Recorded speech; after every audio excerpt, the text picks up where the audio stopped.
My Kumu hula and the sources of hula knowledge in my life, there have been several. And all of them have contributed to me so many things. Some of the knowledge base of each Kumu have overlapped, and some have been unique and distinct to the person that it came from. But for the last 30 years, hula has helped to shape and sustain my life. So the short answer to your question is, I remain connected to hula in my own personal and intimate way. I have yet to start up another hula class. I do not teach currently hula much in the way that many of you might be familiar with, in the form of a halau, existing as its own separate entity for learning. Perhaps I will, but up until now I haven't. My hula teaching existed within the school, and now my hula teaching will soon exist within the prison system. And if they are willing, then they will come to me once they get out. But that's my short answer to you. Mahalo. How are we doing for time? We'll do one more question, then one last team to close out. Yes. Hi, thank you for coming. Mahalo. So this might be a little bit more personal, but I was just wondering, how was mental health looked at in through Hawaiian culture, and also how do you, how do you handle that in terms of being in the community and also handling criticism, from outside of the community, and with with cultural stuff and with sexuality stuff, how do you balance that with mental health and taking care of yourself? Another $1 million question. I love it. Thank you. Fabulous question. Mental health? You know what I say to that? Oh, yet again, thank you to my life in the Tongan community.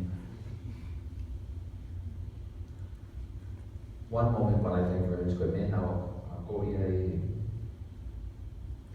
e whanonga ko ni tau ihai. Ai pe loto ke fi ma pe. Tukuna e pe ai me e ke no to pe. Ko me o ke au ka pita. Ko ia be tu boy pe ia. Tukuna. Everything in this lifetime should have a specific value and use in bringing happiness and joy and enabling us to celebrate the elements of our life to the very best of our ability. If it is not in that category or somewhere under that umbrella of bringing happiness and joy, then it's irrelevant and insignificant. And as far as other people's criticisms,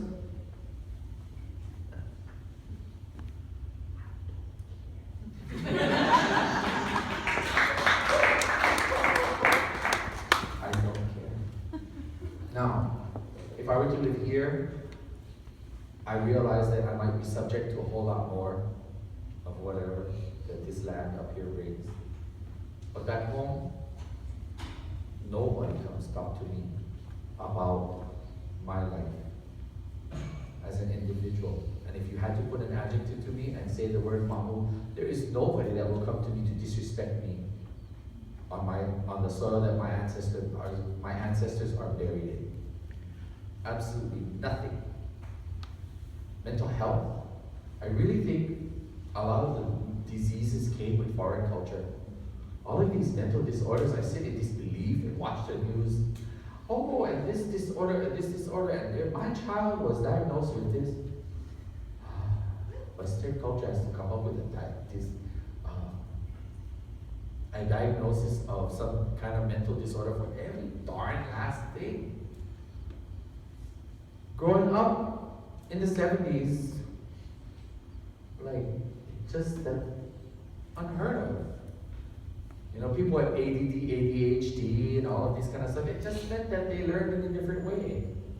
These people learned in a different way. Their skill set were different. Their value set was just slightly different. Their personality was different.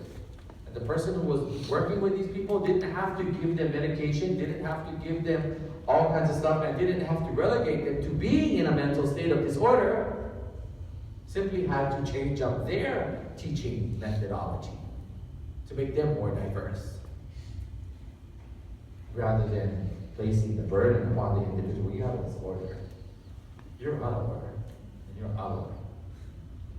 I'm not saying that mental disorder is not a real thing. There are people with some very valid mental disorders.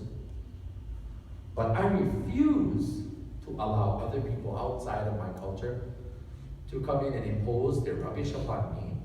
Oh, you can keep your rubbish, thank you. I am just fine. And nor will I allow other people to require me to analyze myself, assess myself, and procure myself and project myself in those ways. You see, so as far as your question goes, the trans experience, it's simply me being honest with myself. It's simply me aspiring. I can't tell you how confident and how strong I have become and I've had to be. And I do not need somebody to, I didn't need a doctor. I didn't need to go sit in front of a doctor and have him assess whether I was ready to transition or not. Oh, that's not your business. Who are you? And why would I want to subject myself and say that because this person went to school and has a PhD, that he knows me? You know, it's ridiculous. But that comes from the way I was raised. And that comes from the way I was brought up and the culture that I attuned myself to. Thus, again, I'm sure it would be very difficult if I was going to try to live life here and live by all of these sections and categories. And, you know, I don't need it. I don't want it.